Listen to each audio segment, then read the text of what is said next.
जो आज झारखंड उदय bulletin news में आप सभी का स्वागत है। मैं हूं रामचंद्र। ये सुनते हैं समाचार। झारखंड के रॉबिन मिंज आईपीएल 2024 में अपना जलवा बिखेरेंगे। गुजरात टाइटंस ने 3 करोड़ 60 लाख रुपए में उन्हें खरीदा है। रॉबिन को खरीदने में टीम में गजब का उत्साह दिखा। रॉबिन विकेट कीपर और बल्लेबाज है। वो धोनी को अपना आदर्श मानते हैं। लोकल ग्राउंड पर जब रॉबिन मिंज खेलते हैं तो सब उन्हें पोलार्ड कहते हैं। रॉबिन मूल रूप से गुमला जिले का रहने वाला है, लेकिन अब वह रांची में रहते हैं। पिता एक्स आर्मी मैन है। वो फिलहाल रांची एयरपोर्ट पर नौकरी करते हैं।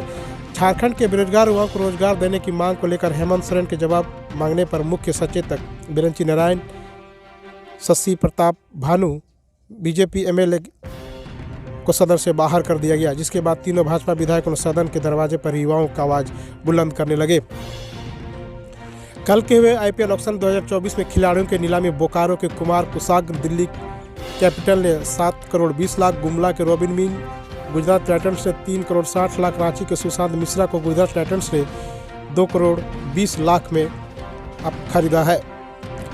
बीजेपी ने राज्यपाल से कहा कि राज्य में कानून व्यवस्था ध्वस्त हो चुकी है, हर तरफ भ्रष्टाचार का बोलबाला है और राज्य संवैधानिक संकट के दौर से गुजर रहा है। हत्या, लूट, अपहरण, बलात्कार, चोरी, डकैती घटनाएं हर रोज अखबारों में सुर्खियां बनी हुई है। संता संपोषित भ्रष्टाचार में रिकॉर्ड बना लिया है। खान खनिज, बालू, पत्थर, जमीन की लूट के साथ अब झारखंड देश में सबसे बड़े कैश कांड का गवाह बन चुका है। राज्यपाल से मांग की गई कि राज्यपाल के संवैधानिक प्रमुख होने के नाते अविलंब इन मामलों पर विधि सम्मत कार्रवाई करे। इस दौरान भाजपा विधायकों ने विधानसभा में 2 विधायकों के निलंबन का भी मामला राज्यपाल के सामने रखा। झारखंड में शीतलहरी का दौर चल रहा है। अधिकांश जिले में 10 डिग्री सेल्सियस के आसपास पहुंचा हुआ है। अगले 2 दिन में सुबह और शाम में ठंडी हवाओं का असर बरकरार बना रहेगा। शीतलहर को लेकर मौसम विभाग ने अलर्ट जारी किया, जिसमें कहा गया कि देर रात आले सुबह अगर बहुत जरूरी ना हो तो घर से बाहर न निकलने से बचे। मौसम विभाग के पूर्वानुमान के मुताबिक राज्य के पश्चिमी हिस्से में शीतलहर की पूरी संभावना है। राजधानी रांची की बात करें तो यहाँ सुबह हल्की धुंध वाली स्थिति, इसके बाद मौसम साफ हो जाता है। पुलिस अधीक्षक गिरिडीह के नेतृत्व में साइबर अपराध, रोड सेफ्टी और नारी शक्ति के संबंध में लोगों को जागरूक को लेकर गिरिडीह पुलिस की ओर से नगर भवन में सेमिनार का आयोजन किया गया, जिसमें सिविल सोसाइटी से जुड़े लोगों के अलावा कई स्कूली छात्र छात्राएं शामिल हुए। आइए सुनते हैं पुलिस अधीक्षक का ये स्पीच। और उसको आत्मसात कर रहे हैं, इसके लिए मेरे तरफ से आपको विशेष रूप से बहुत बहुत धन्यवाद। आप सभी की उपस्थिति निश्चित रूप से हमारे लिए प्रेरणा का काम करेगी। ये हमें नया उत्साह का संचार देगी कि जिस भी परिस्थिति में पुलिस काम करती है, अब पुलिस के बीच आप स्वयं रह करके देख रहे हैं कि पुलिस किस तरह से सोसाइटी के क्राइम खत्म करने पर लगी हुई है।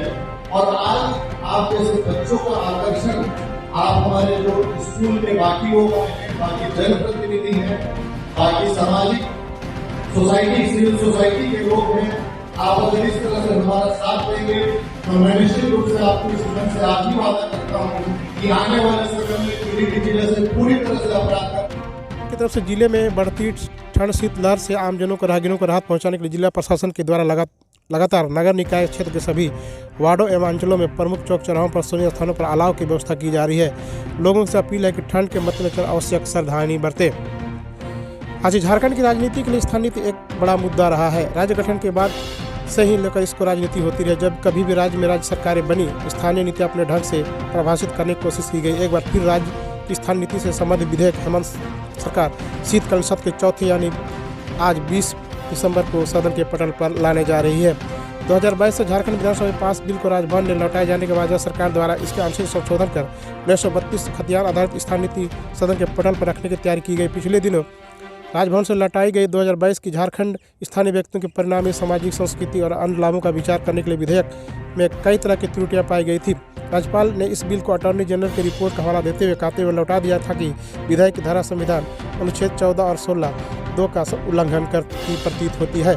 अभी आपने समाचार सुना। मेरा समाचार कैसा लगा? मेरे चैनल को सब्सक्राइब, शेयर और अधिक से अधिक फॉलो करें। सभी को नमस्कार, जोहार।